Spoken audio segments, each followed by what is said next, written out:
Bom dia, boa tarde, boa noite.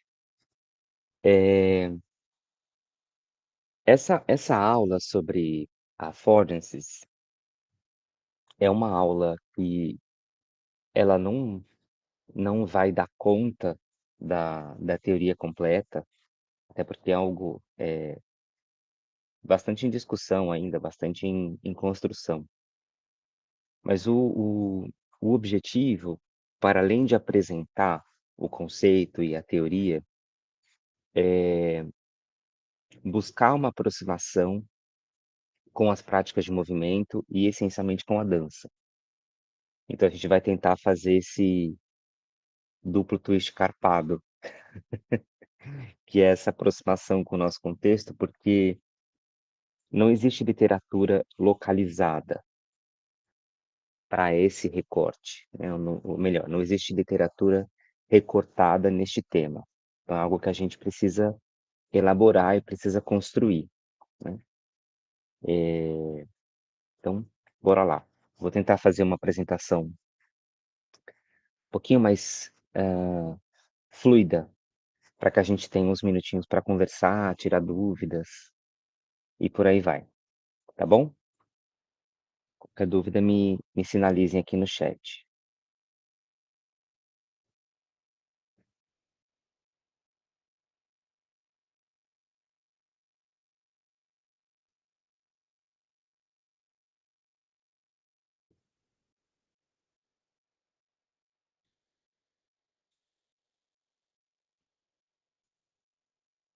Então, a ideia é essa, né, apresentar de uma forma geral o conceito e fazer essa discussão sobre os possíveis entrelaçamentos com a neurociência e o movimento. Só porque tem, algumas pessoas que estão chegando, vou apresentar brevemente, eu sou o Maércio e eu tenho uma história muito mais longa com a dança e nos últimos anos, nos últimos, 10 anos eu tenho me interessado por possíveis conexões entre a dança e a neurociência, e pensando a dança num sentido amplo e não só num recorte de dança, e me interesso bastante sobre como essa liga pode nos ajudar a não só estabelecer balizas para o nosso trabalho, mas também, apontar alguns caminhos que ou eram feitos de uma forma, intuitiva ou sem uma direção concreta, ou revelar alguns caminhos, novos ou não conhecidos. Falando sobre os affordances, essa teoria, ela, de uma maneira muito geral, ela apresenta como observar as coisas, então é uma teoria que nasce sobre a investigação a respeito do sistema visual, em especial a percepção envolvida, hã, na a percepção visual, então, a geração de significados a partir de uma sensação visual. E essa frase, assim, que diz que Affordances diz que as coisas diz que ver as coisas implica em saber como se interagir com ou a partir delas, ou ainda o que fazer ou não com elas, é que a nossa observação de objetos, ela não seria então desprovida de uma significação desse objeto, não só na significação, eh,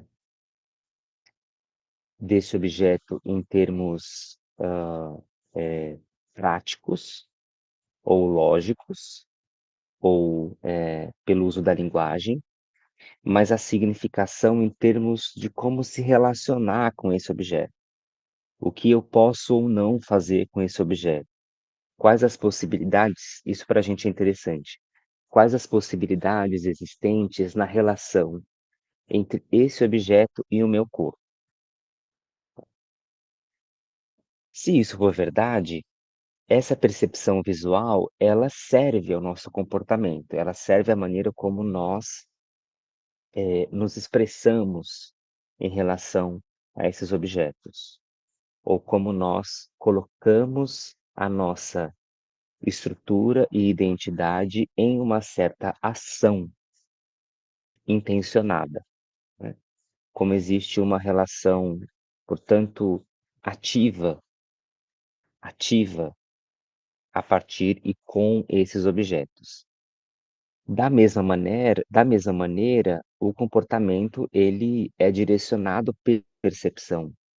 Então a maneira como a gente age no mundo de forma intencionada é direcionada ou como a gente chama muitas vezes, enviesada pela percepção, né. O nosso comportamento ele não está então deslocado do processamento perceptual.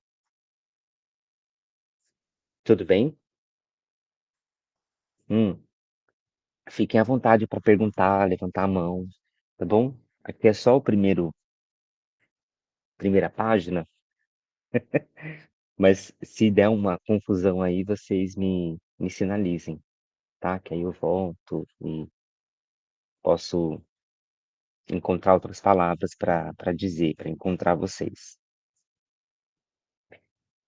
Mas antes de voltar nessa história, affordances é uma teoria, é uma proposição teórica e em si é um conceito.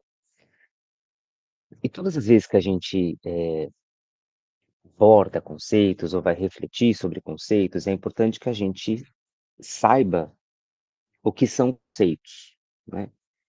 Então,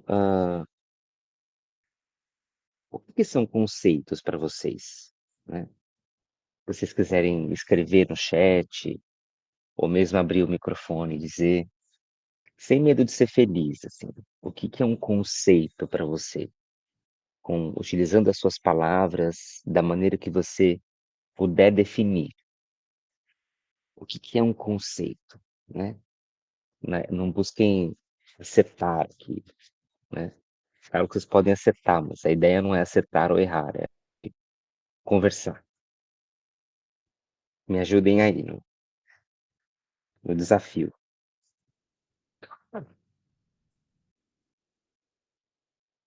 Alguém se arrisca? Alguém vai ter que se arriscar, senão eu vou ficar aqui. Legal, Bruna. A Bruna diz que é uma idealização. Que mais? Mais Ah, eu diria que é uma definição, né? Que trata do princípio básico de qualquer assunto que se queira tratar no conceito, né? Não que uhum, vá. É uma forma geral de apresentar determinado assunto. legal. Isso aí. Os conceitos eles tanto conversam com as idealizações ou as representações mentais, e também com as definições. Mas uma maneira de a gente definir conceitos é pensar que conceitos são objetos desprovidos de sensorialidade, né, são objetos que não possuem sensorialidade, ou não possuem a possibilidade da, relação sensorial com esses. Isso não quer dizer que os conceitos não possam ser alimentados por alguma carga sensorial, memória ou uma representação sensorial, mas em si, um conceito ele não é um objeto com se relaciona sensorialmente. É um objeto que a gente se relaciona, como a Bruna diz, idealmente, ou como a Eliane diz, é um objeto com o qual a gente se relaciona através das suas definições. Se a gente pensar, por exemplo, que um conceito que ficou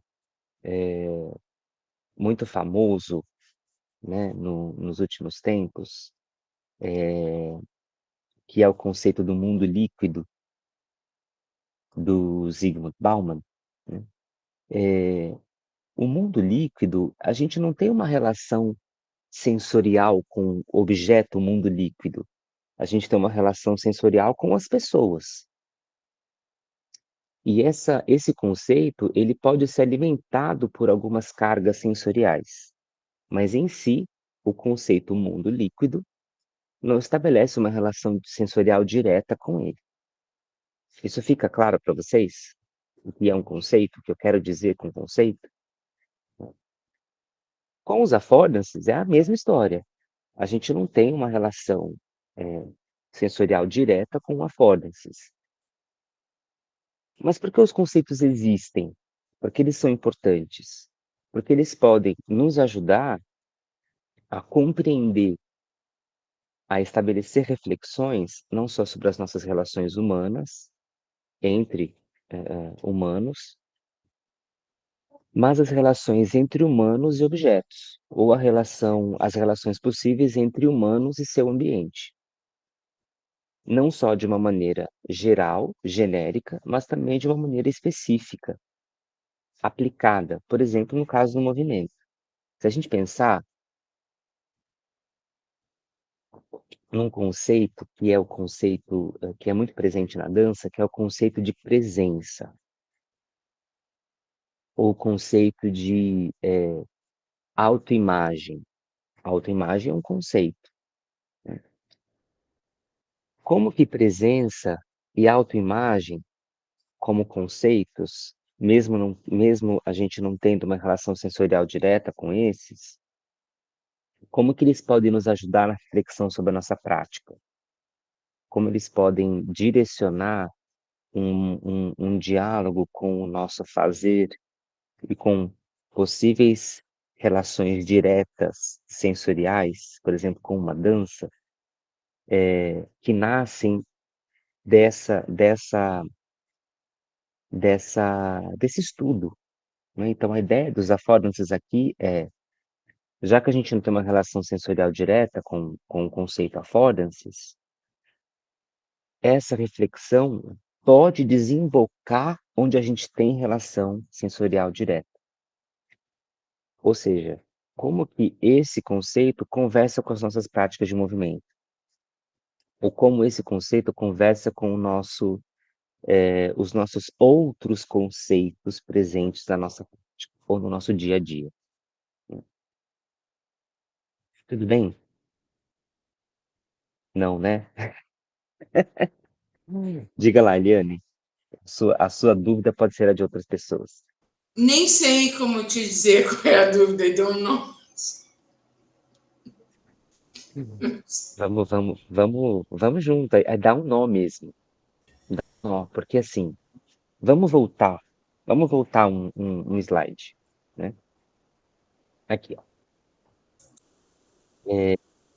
Vamos pensar aqui. Vamos ler a primeira frase, o primeiro parágrafo. Então é assim: a teoria dos affordances diz que ver as coisas implica em saber como se interagir com ou a partir delas e o que fazer ou não com elas. Essa é uma possível definição de affordances, né? Então, affordances é um objeto teórico, né? Pri, boa noite. Pri não, Mariane, eu li psi como Pri. Esse objeto, affordances, é um conceito, né? Não é, por exemplo, uma xícara, né? A xícara, ela não é um conceito, porque eu tenho uma relação sensorial direta com a xícara. Eu sinto a xícara. Assim como eu sinto o cappuccino que está aqui dentro, e eu tenho uma experiência sensorial desse cappuccino, né? Eu sei que aqui tá frio, esse cappuccino me aquece, eu tenho o gosto do cappuccino, eu tenho a visão do cappuccino, né? É um cappuccino bonito, de uma cor bonita, não é aquele cappuccino claro, é um cappuccino chocolatado. Eu tenho várias experiências sensoriais, de cor, de gosto, o cheiro do cappuccino, visuais, por exemplo, ó, esse cappuccino, tá vendo isso aqui? É uma espuma de leite, bem densa. Sabe aquela espuma de leite que é difícil encontrar? Que é um leite bem cremoso. Eu tenho uma experiência visual desse leite, né. Então eu tenho várias maneiras de sentir isso daqui, né. Eu sinto tudo que está na xícara e assim como eu sinto a xícara. Por quê? Porque a xícara e o cappuccino são objetos com os quais permitem uma relação sensorial direta, né. Então eu tomo cappuccino, é direto para o meu corpo, não está sendo mediado por uma outra coisa. Até aqui tudo bem? Pois bem, agora vamos pensar em affordances. Eu pego um affordance, eu não consigo sentir o gosto de um affordance, eu não consigo sentir que cheiro tem um affordance, né. Ou vamos pensar no mundo líquido, eu sei a cor do mundo líquido? Eu não sei. Eu tenho a experiência tátil, áptica do mundo líquido? Também não, né. Mas eu sei o que esse conceito é, eu sei pelo uso da linguagem, eu sei, como a Eliane disse, pela definição dele.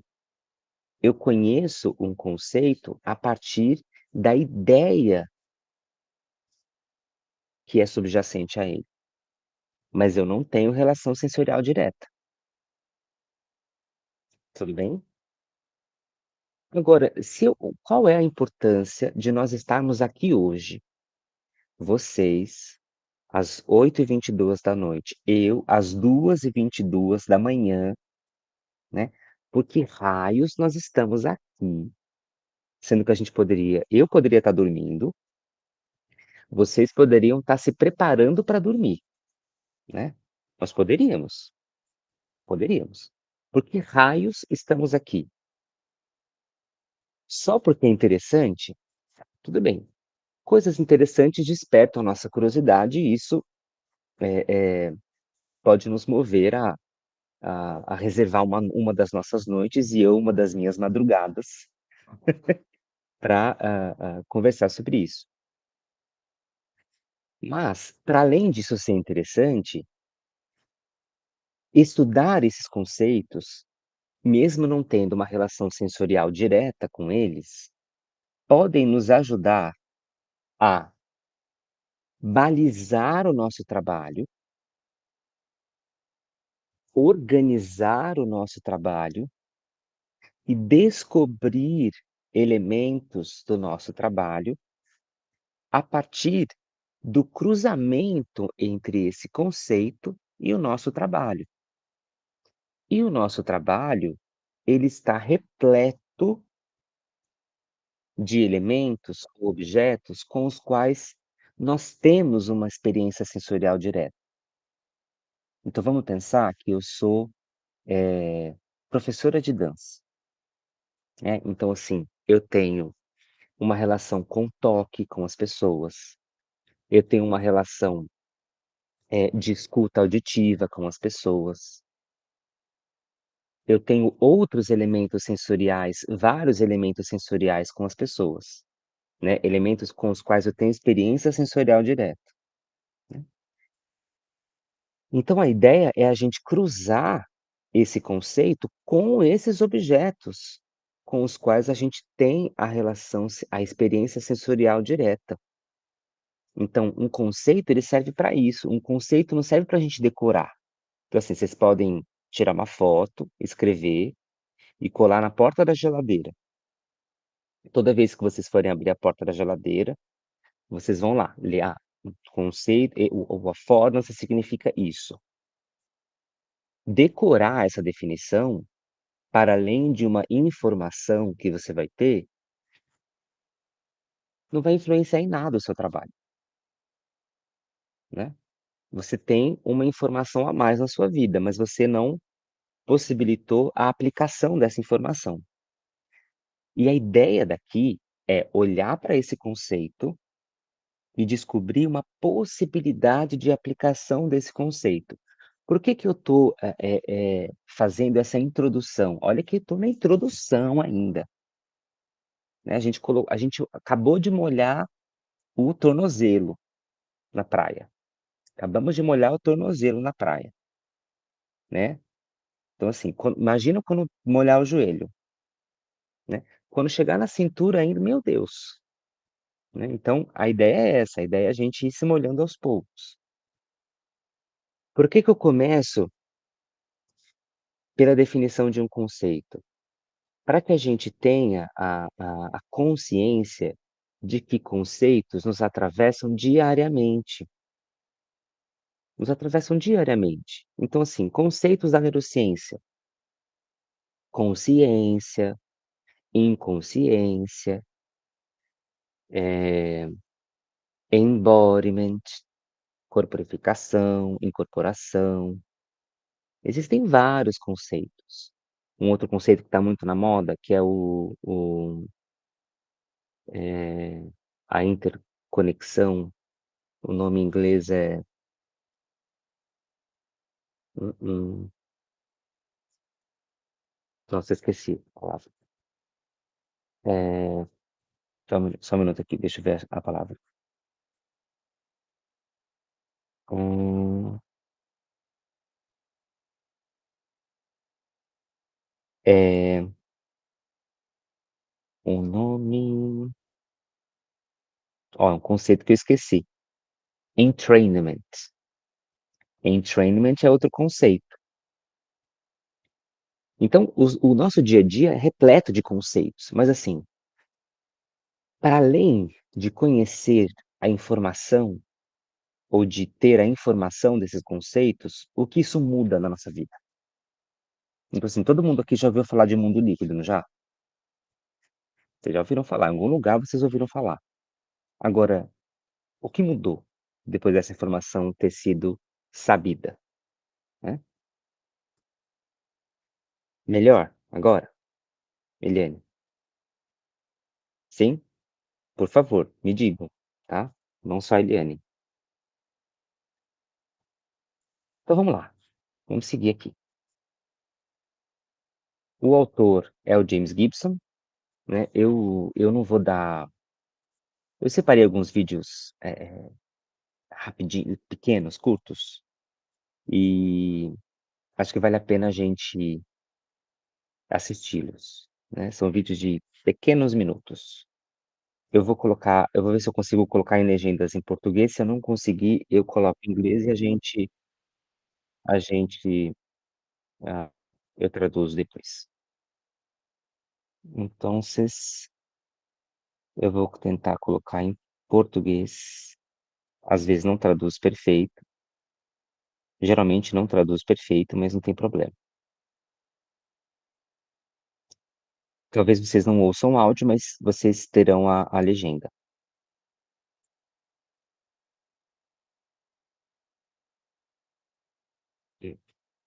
Hã, aqui.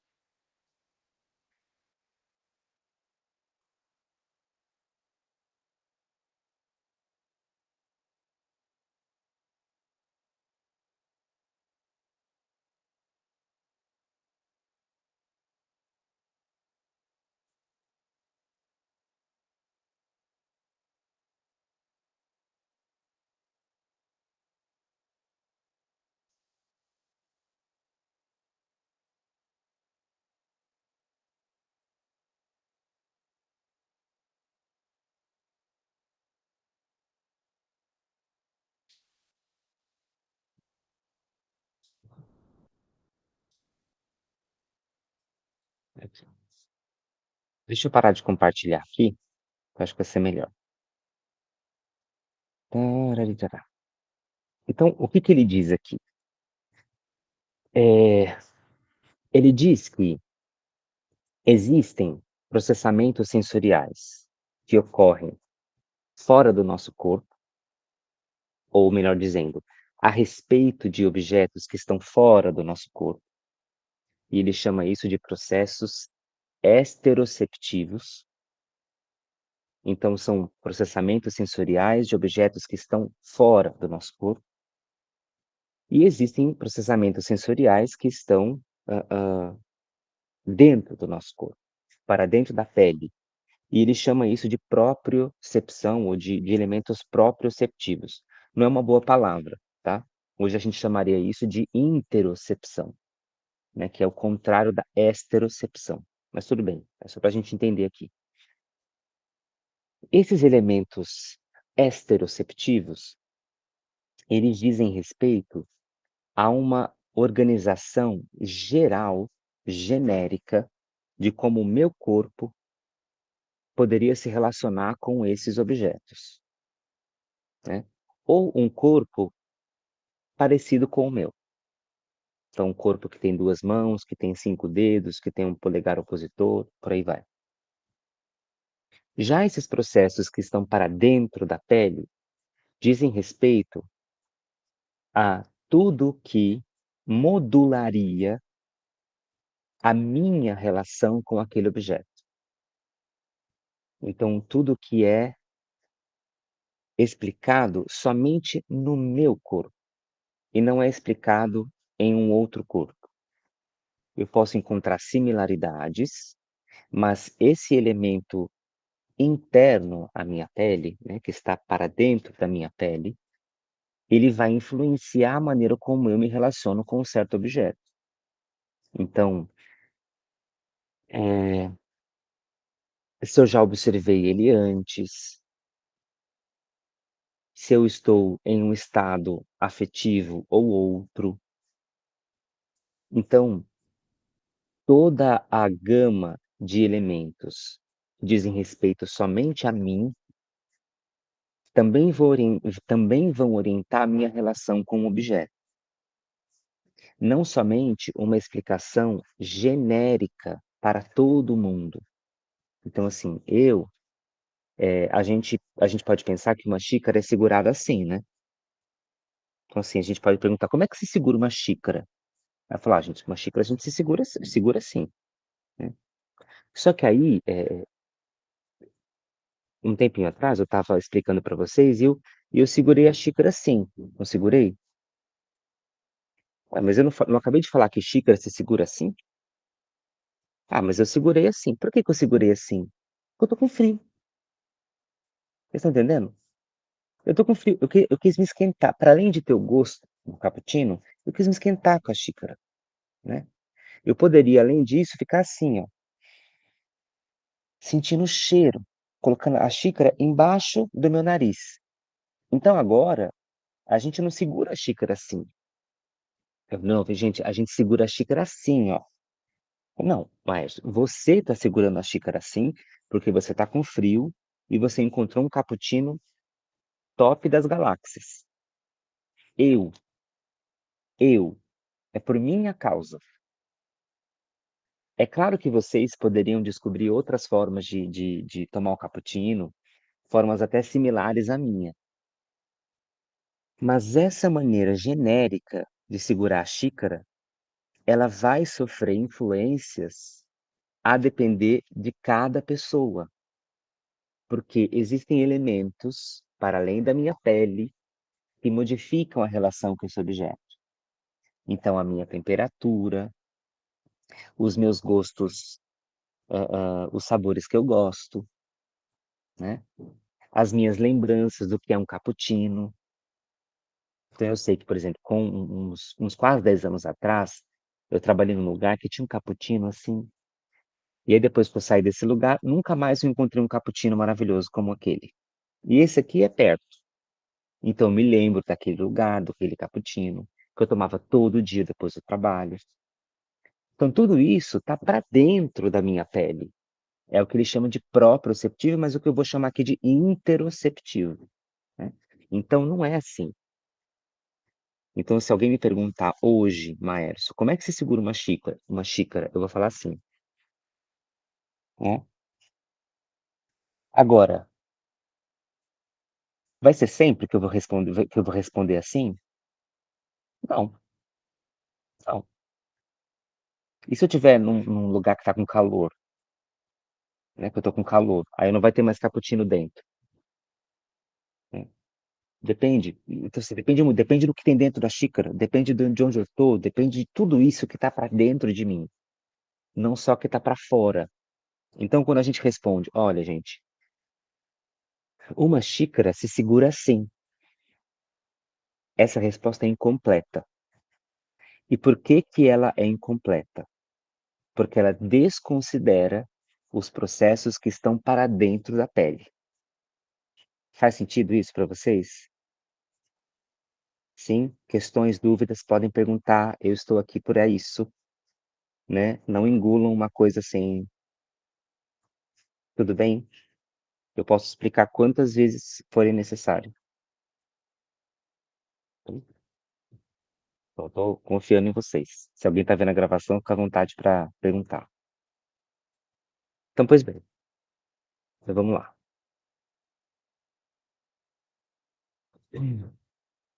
Eu disse que tinha mais, né. Vou colocar então, achei aqui. Desculpa que tá em inglês, eu vou traduzir aqui. Então, a affordances não é como se não bastasse, affordances também dizem respeito a essa relação entre um objeto e as possíveis ações através de um agente.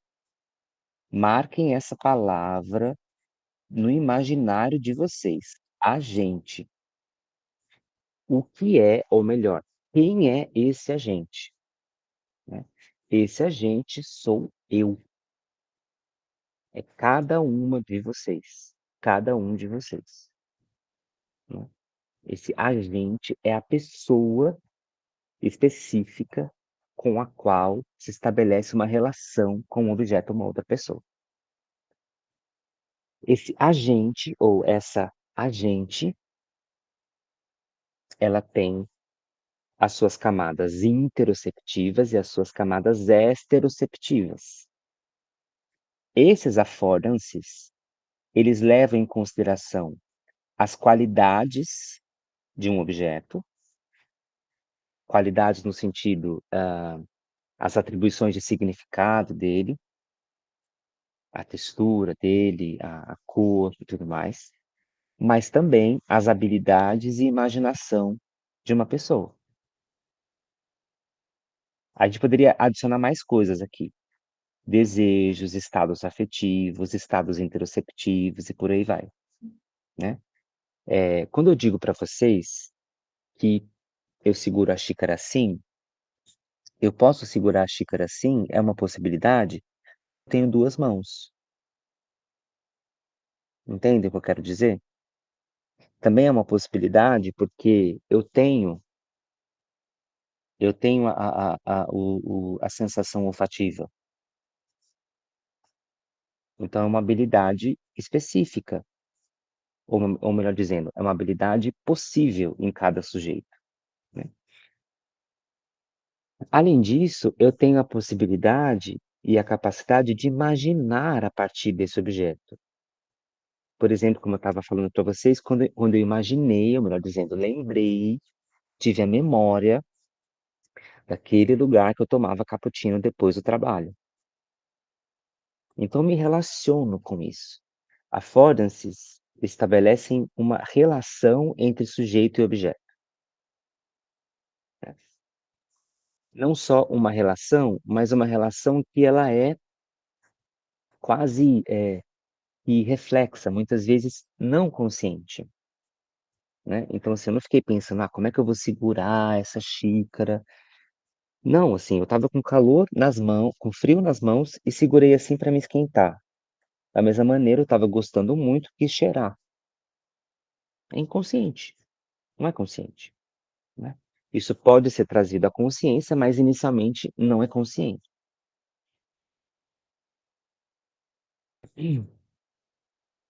Portanto, a gente tem um estabelecimento de uma interação, de uma relação e de uma influência sobre o comportamento e a tomada de decisão. Essa tomada de decisão, gente, ela não é só uma decisão lógica, né. A gente está tomando decisões o tempo inteiro aqui, né. Decisão de onde olhar, decisão de, do que escutar. Então, assim, vocês tiveram o compromisso, uma decisão de estabelecer um compromisso para estarem ao vivo, né. Essa por si só é uma decisão, mas existem outras decisões, por exemplo, a decisão de estar atenta, a decisão de ouvir, a decisão de estabelecer uma ordem, uma significância interna. Então, affordances também conversam com essa influência sobre a maneira como nós agimos, de uma maneira intencionada, seja mais ou menos consciente, porque nem sempre é consciente, né. Talvez vocês estejam aqui, não pela consciência do tema da aula, opa, talvez vocês estejam aqui por uma curiosidade que vocês não conseguem explicar muito bem. "Ah, eu vou lá, isso aí me chamou a atenção, não sei o que é muito bem, mas eu vou lá", né. Então não é consciente. Ele toca em lugares que vocês não explicam imediatamente, mas que elaborando vocês podem iniciar um processo de explicação. E a neurociência? Onde é que fica aí essa história, né? Vamos pensar aqui, a gente falou da relação entre ação e objeto, né. A ideia aqui é que essa conversa sobre affordances, ela vai desembocar em como a gente representa mentalmente essas ações orientadas. O que são essas ações orientadas? Não são somente ações que têm uma orientação específica, como, por exemplo, me alimentar ou me aquecer, né. Não é só essa, especificidade do objeto, mas também orientações relacionadas ao sujeito, ao agente. Então, por exemplo, se eu estivesse dentro de uma máquina de ressonância magnética, agora, eu, Maerso, tomando esse cappuccino, eu teria uma área dedicada à memória episódica acendendo na ressonância. Por quê? Porque eu lembrei de quando eu trabalhava num lugar que eu tomava cappuccino toda vez que eu saía. É um episódio marcado na memória. Todo mundo vai acender essa área? Não, nem todo mundo, depende. Depende de quem? Da pessoa, depende do agente. Então, a neurociência vai buscar então como que essas representações mentais, ou melhor dizendo, neurais, elas ocorrem. Representações que são ações orientadas, específicas em um contexto específicas genericamente, mas também específicas em um contexto dependente. Dependente de quem? Do agente. É por isso que eles vão, lançar um framework. O que que é um framework? Framework é um quadro teórico, é um quadro, é uma orientação teórica. É uma orientação teórica a respeito da relação sujeito-objeto. Agora, parece que é um pouco trivial a gente falar, sujeito-objeto, porque assim: "Ah, mas não é sempre sujeito-objeto?" Sim, é sempre sujeito-objeto, mas eu levo em consideração esses processos que estão para dentro da pele? É essa a questão aqui. A questão não é sujeito todo mundo, sujeito eu, você, cada pessoa, né. Só que essa observação sujeito-objeto, ela tentar ser explicada a partir de um quadro teórico. Então, é a tal da neurociência em primeira pessoa. É a neurociência que busca explicar processos que são individuais, e não só uma neurociência em terceira pessoa, né, ou segunda pessoa. Como que ela vai fazer isso? Ela vai fazer isso estabelecendo regiões do cérebro que esses sistemas de ação não só acontecem, mas que temporariamente reúnem informações. Por que temporariamente? Porque esses sistemas eles só vão ser necessários quando tiver uma relação financeira estabelecida, né. Por quê? Pra gente economizar energia, a gente não vai ficar gastando energia à toa, torto e à direito, né. Então, são 3 elementos que, a neurociência se concentra hoje, em 2024, em explicar affordances, em organizar uma proposição teórica em termos de, representação de ações orientadas, de um framework sujeito-objeto e da compreensão das partes, das regiões cerebrais, partes de um sistema de ação temporariamente reunido. Querem um exemplo? Né? Um tempo atrás, eu fiz uma publicação, eu vou jogar lá no grupo do WhatsApp depois, a respeito de uma região lá do córtex motor primário, que ela foi descoberta recentemente, que ela é responsável pela integração, de, pela integração de representações motoras, né, e ela não é relacionada a nenhuma parte específica do corpo. Ela pode fazer várias coisas. Isso é novo, né, porque a gente pensava que o homúnculo era bem separadinho, assim: "Ah, isso aqui é para a mão, isso aqui é para o olho, isso aqui é para a língua, isso aqui é para a perna". E tem essas regiões lá intercaladas que elas são, integrativas, né. E elas só são necessárias, porque a gente precisa reunir informação no cérebro, né, não basta ter informação, precisa reunir, relacionar. Então, assim, essas regiões desse homúnculo novo, não o homúnculo de Penfield, mas o homúnculo novo do século XXI, podem ser utilizadas para explicar affordances, né, enquanto teoria. Tudo bem até aqui? Esse post é uma coisa bem legal, assim, e eu vou jogar no grupo, mas é um exemplo. Posso seguir? Me parem se vocês precisarem. Vamos lá. Vamos ver um exemplo aqui de affordance, que é o exemplo da percepção direta, né. Percepção direta é também chamado de processos bottom-up, né. Vou colocar no chat aqui, processos bottom-up, ou processos de baixo para cima.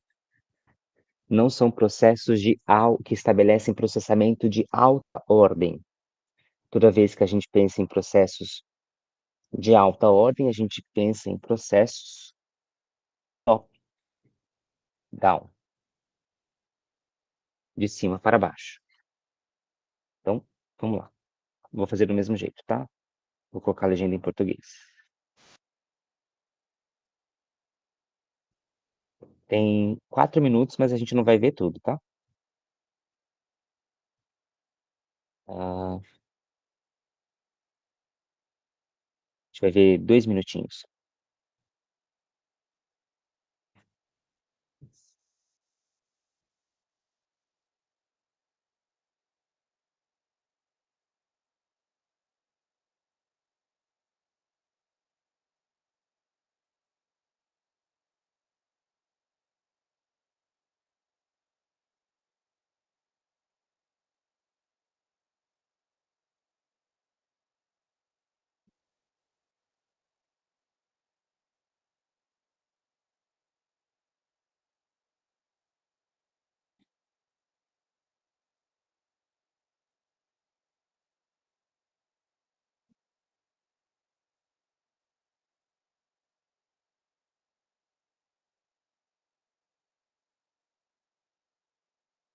Ok, isso aqui já é suficiente. Nós não olhamos para objetos de forma isolada, certo? Marquem essa frase. Nós sempre levamos em consideração toda a cena, tudo bem? Então agora vamos para o segundo vídeo.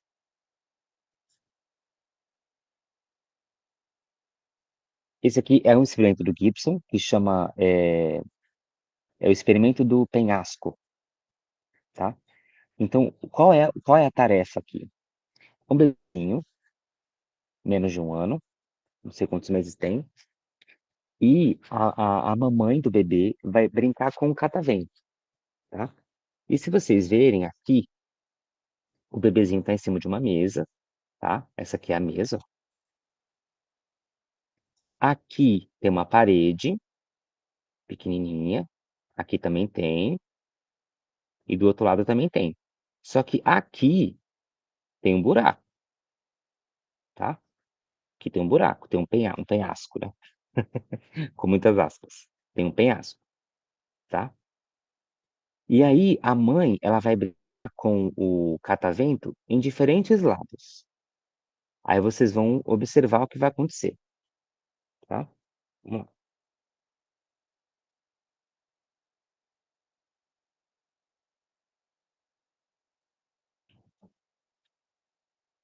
Ó, a mãe tá brincando com o cataventinho lá do outro lado que tem o penhasco, tá? Tá um buraco aqui, ó.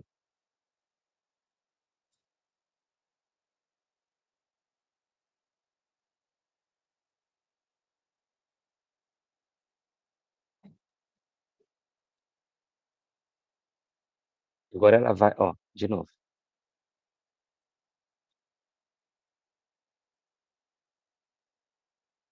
Certinho, 13 meses. Tem 1 ano já, 13 meses. Agora ela tá brincando onde tem a paredinha, né. Agora é onde não tem a parede.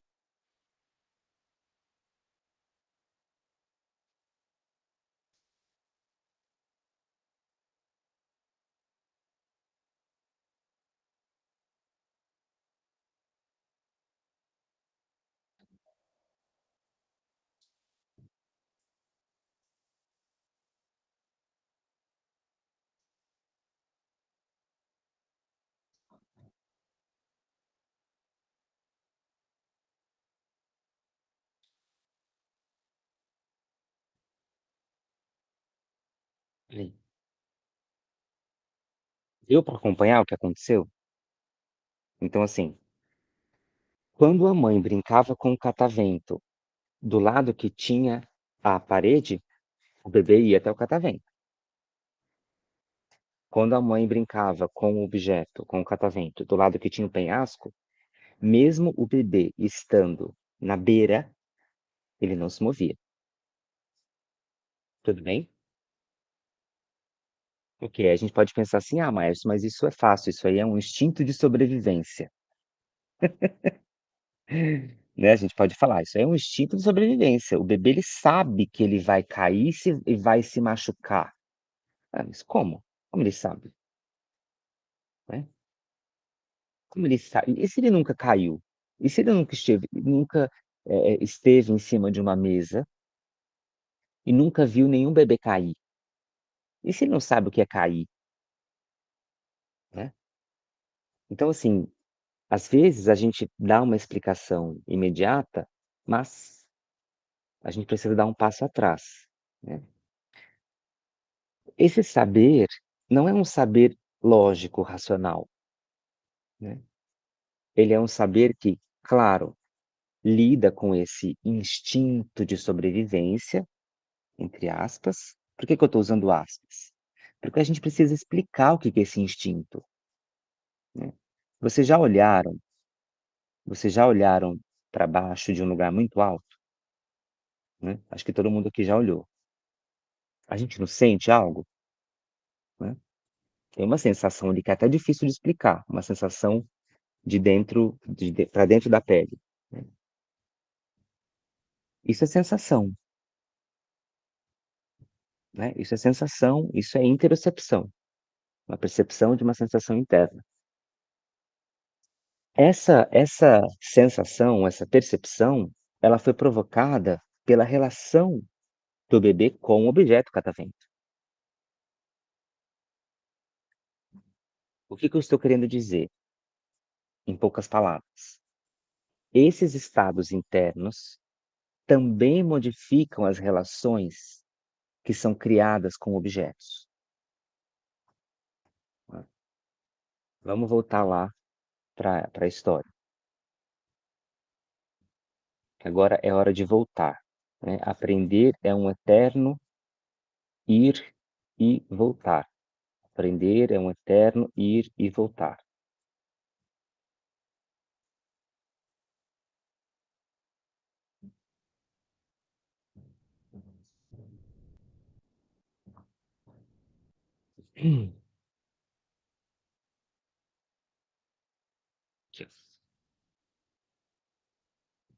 Percepção serve ao comportamento, a percepção visual serve ao comportamento, e o comportamento é direcionado pela percepção visual.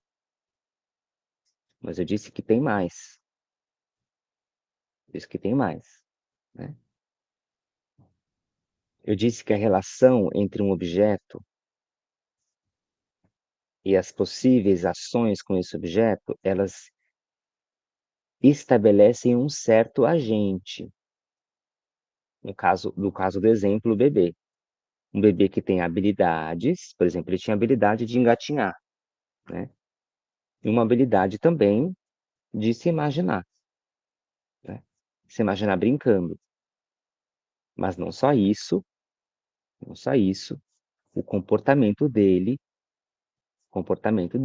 e a tomada de decisão dele é influenciado por toda a cena daquele objeto e não só pelo objeto. Porque se ele só observasse o objeto, o catavento, ele tinha se estatelado no chão, gente.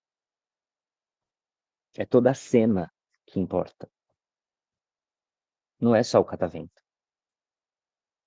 E essa influência sobre o comportamento é dada não só pela imagem do catavento e pela mesa, mas pelo que ele sente dentro do corpo.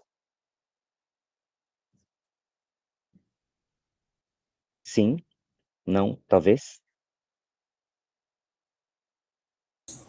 Sim, mas vendo a cena toda e dependendo da cena, sempre pode-se ter um foco, um objeto em destaque, e que aí compõe a cena, mas eu estou com a visão, ou com a percepção nesse foco, que no caso dele ali era o catavento. Ele via a cena toda, mas o foco, né? Isso também vai fazer diferença em toda a percepção, né?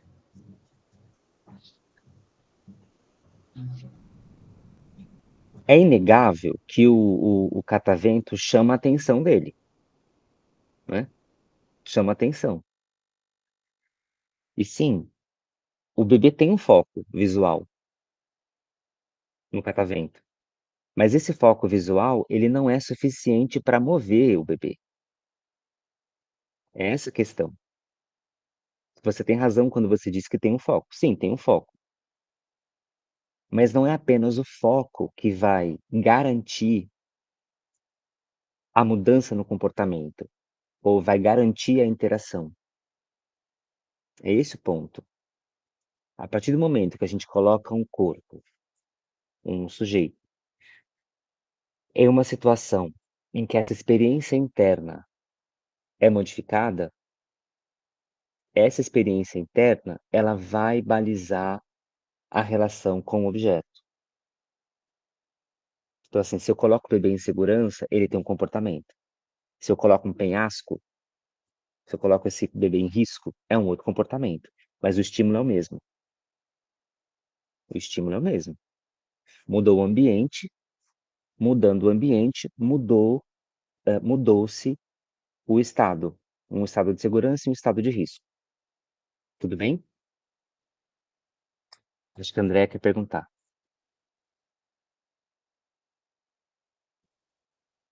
Oi, Márcio. Essa questão do foco também vai ter a questão emocional envolvida, né? De como o estado emocional vai fazer com que a pessoa perceba, foque mais alguma parte da cena ou outra, não? O estado emocional, se ele estava alimentado, se ele não estava, se tinha feito xixi, cocô, se estava limpo, tudo isso. Tudo que Tudo isso. compõe esse estado, né, de bem-estar e de percepção interna da interocepção. Andrea é professora, para quem não conhece a Andrea. E a Andrea trabalha com criança. Será que a gente pode explicar o fato de crianças aprenderem ou não só a partir da aula que a Andrea dá, né? Então a gente pode falar assim: "A Andrea é uma ótima professora. Todo mundo aprende com a Andrea". Só que aí tem ali 3 pessoas, 3 crianças que não aprendem com a Andrea. Ah, se tem 3 crianças que não aprendem com a Andrea, logo a Andrea não é uma ótima professora, porque se ela fosse uma ótima professora, todo mundo aprenderia com a Andrea.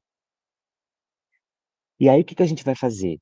A gente vai colocar a Andrea numa reciclagem pedagógica. A gente vai tirar a Andrea da sala de aula, e a gente vai falar assim: "Andrea, é o seguinte, você vai ter que, ler esses livros, porque você não tá acho que a gente tá percebendo que você tá um pouco sem didática". E a Andrea volta para a sala de aula. E essas 3 crianças continuam não aprendendo. O que isso faz com a gente, né? A gente então pode compreender que a questão não é a Andrea só, a questão é a relação da Andrea com essas 3 crianças. E a relação da Andrea com essas 3 crianças envolve os estados também dessas crianças, também da Andrea, mas também das crianças. Então, ao invés de mandar a Andrea para um reforço, a gente vai olhar para essas crianças, como elas estão. A gente vai convidar a família dessas crianças. A gente vai observar se essas crianças elas comem, se elas dormem, como elas estão na escola. Faz sentido? Sim? Pois bem, então agora a gente molhou o joelho. Agora a gente estava molhando só o tornozelo, agora a gente molhou o joelho, tá? Vamos ver se a gente com mais 10 minutos, pelo menos com a coxa molhada, né? Pois bem, e o movimento? E o movimento nessa história? E a dança? E o yoga? E o pilates? Hum?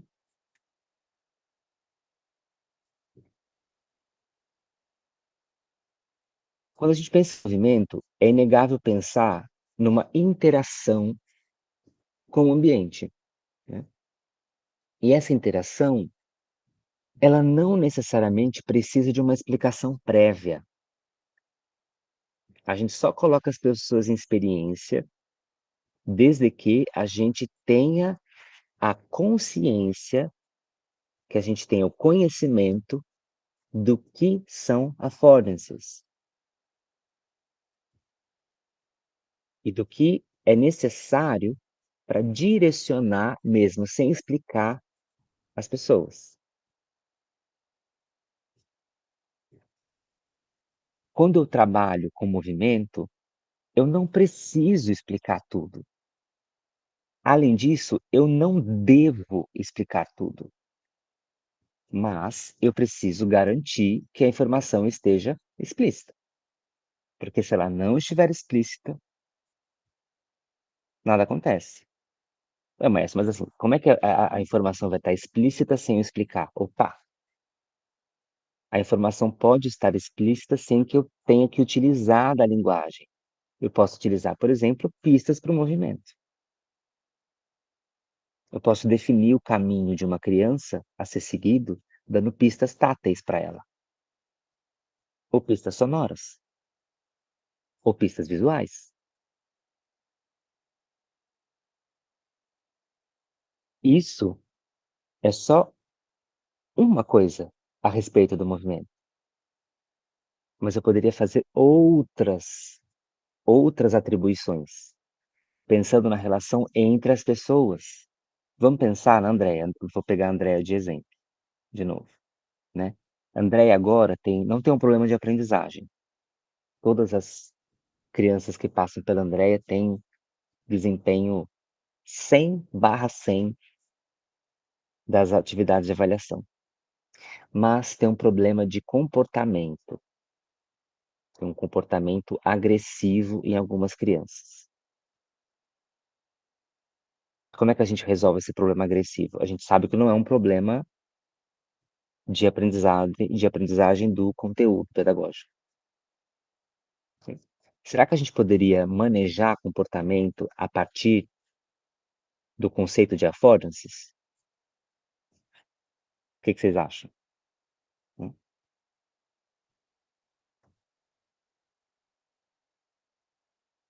como seria isso? Eu não tenho essa resposta, hein. A gente teria que criar isso, né. Mas vamos pensar aqui, vamos voltar aqui. Se eu digo que a percepção visual ela serve ao comportamento, e o comportamento é direcionado pela percepção, eu não vou trabalhar diretamente no comportamento, eu não vou falar assim para a criança: "Olha, você precisa parar de morder o braço da sua amiga. Você não pode fazer isso", né. É claro que o uso da linguagem ele é importante, não estou falando para a gente jogar isso fora, por favor, olha lá, hein. Depois vai falar que vai embora: "Ah, o maestro falou que não precisa dizer não". Opa, não disse isso, está gravado, eu posso provar. A ideia aqui é que para além de agir diretamente, de forma direta pelo uso da linguagem, eu posso atuar sobre a percepção dessas crianças ou desses adultos, enfim, estou pegando o exemplo da Andréia. Se eu sei que a percepção visual serve ao comportamento, eu posso atuar na percepção visual e não sobre o comportamento direto, porque eu sei que uma vai ser encadeado na outra, né. Então assim, que elementos sensoriais ou visuais, nesse caso, podem me ajudar no manejo da agressividade? Não sei, a gente teria que estudar. Eu não tenho as respostas aqui. Eu tenho a indicação. Que pistas sensoriais, visuais, poderiam servir ao manejo da agressividade? Essa é uma pergunta que a Andrea pode utilizar na prática dela como professora, né. Sim, não, talvez? Posso falar um pouco o que aconteceu hoje? Está falando uma coisa que foi exatamente isso. Por Eh, favor. eu usei uma garrafa sensorial. O meu aluno autista está tendo um comportamento agressivo. E é um estímulo visual, justamente para que ele tire o foco do que ele está querendo, né, da onde ele está focado lá. Ele quer ir em direção ao coleguinha e trazer um outro estímulo visual para ele poder mudar esse comportamento, né, a fazer com que ele entre num outro estado de percepção, né, esse estímulo visual que é feito com água, com gel, e aí aqueles elementos visuais eles vão se deslocando lentamente, então aquele estímulo, né, daquela velocidade mais que é mais devagar, que ele observe aquilo e que aquela percepção também tenha um reflexo nesse estado interno dele, né, isso é uma funcionou por alguns momentos, né, mas obviamente, isso é uma questão de que a gente tem que praticar mais e trazer outros estímulos, outras estratégias para que a gente possa melhorar essa questão de comportamento mesmo. Ah, então. né. Você, age indiretamente sobre o comportamento. E essa é uma possibilidade que a reflexão de um conceito nos abre. Mas notem, eu não dei a solução rápida, né. É, e nem A gente vai funciona, não é criar. passe de mágica.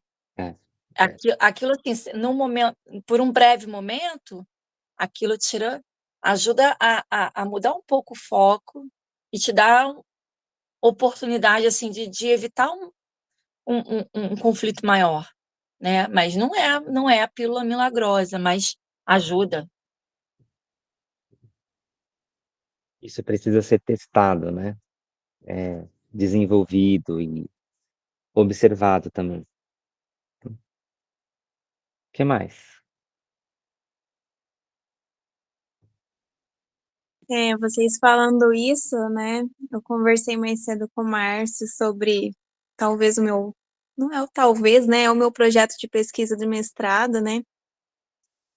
Eu quero trabalhar com meninas que têm aquele comportamento autodestrutivo, né, relacionado a transtorno de imagem, a distorção de imagem, a transtornos alimentares, né. E aí, você falando, assim, eu já veio várias coisas na minha cabeça, assim, né.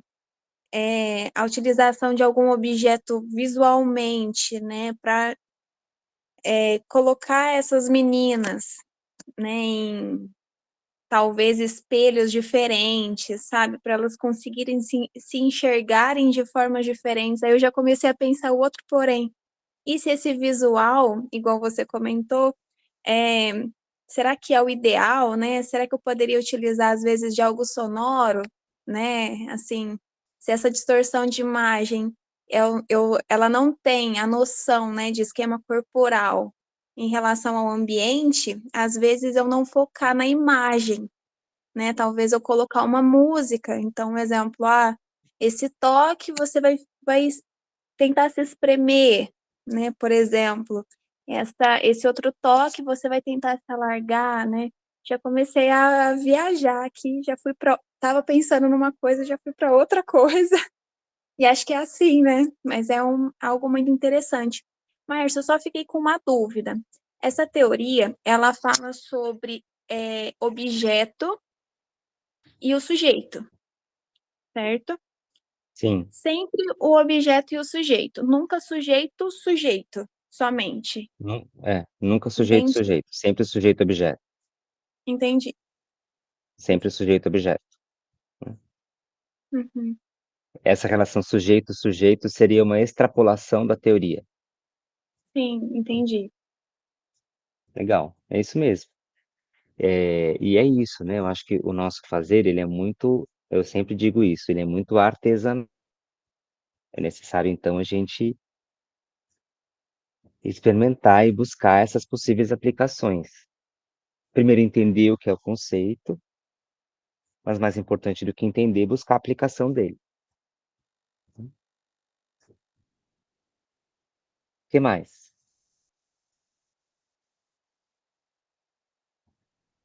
E dúvidas, questionamentos, enfim.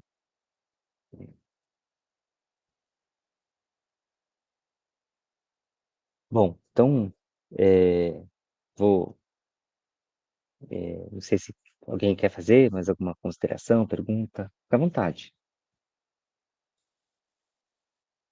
Só para completar, a Bruna falou da questão sonora, né, uma coisa que eu também fui observando com essa turma onde tem esse aluno, é o quanto o bater da porta é uma coisa que desregulava ele. Então, eu combinei com a turma, quando vocês quiserem ir ao banheiro, vocês não vão falar alto: "Tia, quero ir no banheiro".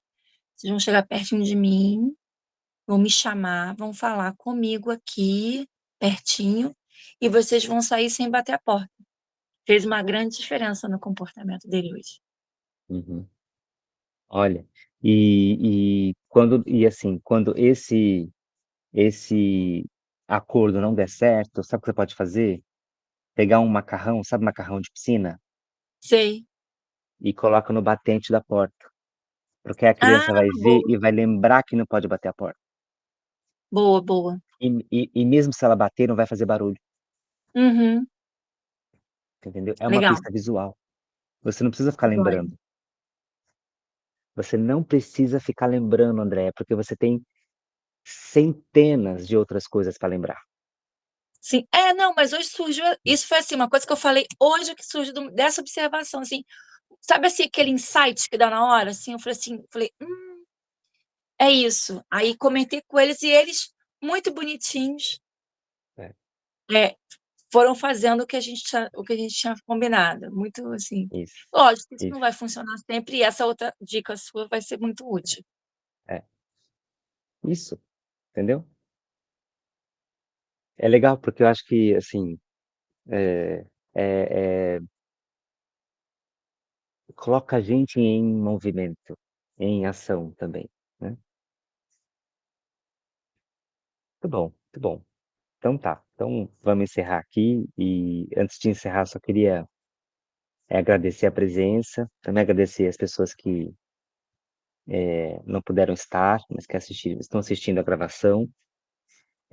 Só fazer um mini jabá aqui, eu não falo de affordances especificamente, até agora, né, tô pensando que pode ser uma aula a ser incluída no curso, mas a gente fala sobre outros conceitos no curso Dança e Neurociência, que é um curso que eu tenho muito carinho, que está na sua 8ª turma.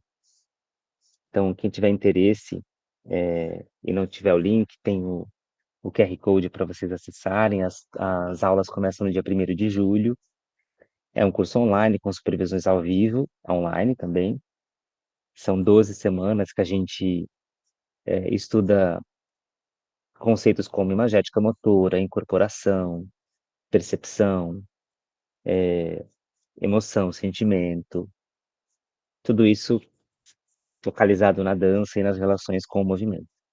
Então quem tiver interesse, vai ser um prazer ter vocês na turma. Tudo certo? Andréa já foi aluna, Marlene também.